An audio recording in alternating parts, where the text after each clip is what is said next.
বিএনপির vice chairman সাবেক মন্ত্রী বরকতুল্লাহ বুলু বলেছেন, গত ১৫ বছর ২৭ লক্ষ কোটি টাকা লুটপাটকারী পরিবারের পক্ষে যারা অবস্থান নেবে তারা দেশের ১৮ কোটি মানুষের শত্রু। শনিবার দুপুরে নোয়াখালীর বেগমগঞ্জে পাবলিক হল মাঠে বিএনপির ভারপ্রাপ্ত চেয়ারম্যান তারেক রহমানের পক্ষ থেকে জুলাই আগস্টের গণ অভ্যুত্থানে নিহত ও আহত নেতাকর্মী ও পরিবারের মাঝে ঈদ উপহার ও আর্থিক অনুদান প্রদানের সময় প্রধান অতিথির বক্তব্যে তিনি এসব কথা বলেন। এই সময় উপজেলা বিএনপির অঙ্গ সহযোগী সংগঠনের নেতাকর্মীরাও উপস্থিত ছিলেন।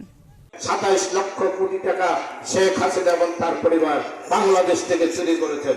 এই চুরির বিচার বাংলাদেশে হবে ইনশাল্লাহ। শেখ হাসিনার পক্ষে যারা কথা বলবেন, আবার আওয়ামী লীগকে যারা দাঁড় করাতে চান, যারা আওয়ামী লীগের সহায়তা করতে চান, তারা এই দেশের ১৮ কোটি মানুষের শত্রু।